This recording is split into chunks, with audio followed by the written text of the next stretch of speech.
play the way the Saints have to play this game. All right? And look, hey, sometimes you just got to pop out and show them.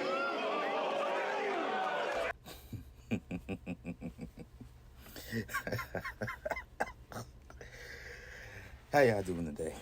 How y'all doing? Welcome to another edition of the I'm Just Talkin Podcast. And today's episode, I'm not going to waste you guys' time. We're just going to get right into it. Now, before we get started, as always, gotta give honor to God, because without him, I wouldn't be able to do this. And,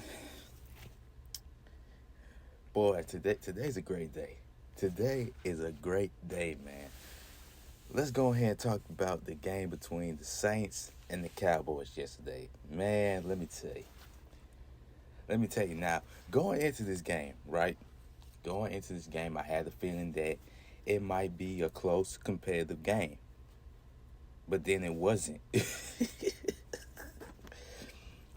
Like, in all seriousness, though, once Derek Carr threw that pass to Rashid Shaheed, man, that's when I knew that this game was gonna be different. It wasn't gonna be close, even though Dallas did try to make things close. When the score got to be 21-13, that was really about it. That was really the only time that they were close. They came close or came within like a one-score game. That was really it. Besides the first quarter when it was 7-3, but besides that, the Saints pretty much handled business and they did what they had to do. So, looking at the stats from yesterday's game, Derek Carr, man, everybody owes this man an apology. I've been on record to, already publicly, well, not publicly, but I've already apologized to him for the season that he had last year, because even though things didn't turn out the way we wanted to last year, the man still put up respectable numbers. And it's only right that I apologize to him again. So I apologize, Derek Carr.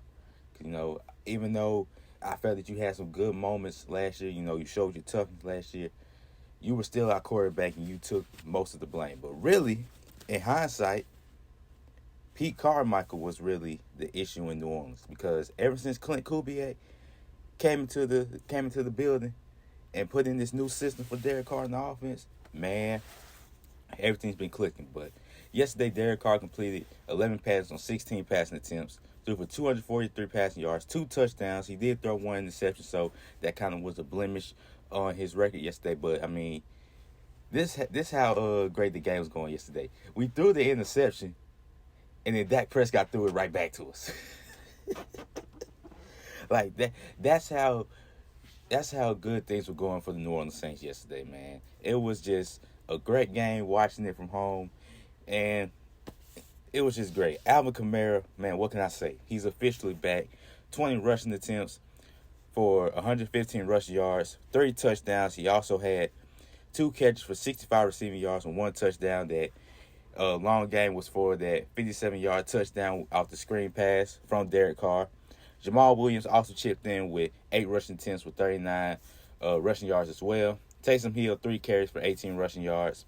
Then receiving-wise, Rashid Shaheed, 4 receptions, 96 receiving yards, and 1 touchdown. Chris Olave, great bounce-back game from, I want to say poor showing from week 1, because, I mean, you all saw what happened, what we did to the Carolina Panthers. But 4 receptions, 81 receiving yards, no touchdowns, but that was a great showing for Chris Olave yesterday. Now, for the Dallas Cowboys, Dak Prescott, 39 passing attempts for 27 completions, 293 passing yards. Congratulations, Dak. 1 touchdown and 2 interceptions. Now, let me just say something about the interception part. Now, I already mentioned the second interception he threw, but the first interception that he threw, they were finna drive down the field, and I told him from my TV screen, Dak, throw me an interception. And he threw an interception to Paulson Adebo. Now, granted, it really wasn't his fault, because the receiver that he was throwing it to, he slipped, and Paulson Adebo was just at the right place at the right time, picked the ball off, and went down good field position for the Saints to score. So, like I said, Dak, he had a pretty good game, pretty okay game, and that was the thing with the Cowboys yesterday. Their offense really wasn't bad. Their offense was driving down the field, but the Saints kind of had that bend but don't break type of mentality. Like, okay, we're going to let y'all get some yards. We're going to let y'all drive down the field thinking y'all about to do something. But as soon as y'all get into this red zone, clamps, lockdown. Y'all not getting into that end zone. The only time they did get into the end zone was that touchdown pass to CeeDee Lamb, who had a pretty great game. Looking at the stats, 4 receptions, 90 receiving yards, 1 touchdown. But for CeeDee, I mean, the only reason why he had 90 receiving yards was because of that 1 touchdown where Tyrann Mathieu kind of like mistimed the tackle, and then CeeDee Lamb was just off to the races from there. But looking at the stats for the rushing game for Dallas, Rico Dowdle, 7 rushing attempts, 30 rushing yards, no touchdown. Ezekiel Elliott, 6 rushing attempts for 16 rushing yards, no touchdowns. Deuce Vaughn, 4 rushing attempts for 11 yards, no touchdowns. Then as for the receivers, again, they were out. They were without Jake Ferguson, their tight end. Like I said, I already stated what CeeDee did yesterday.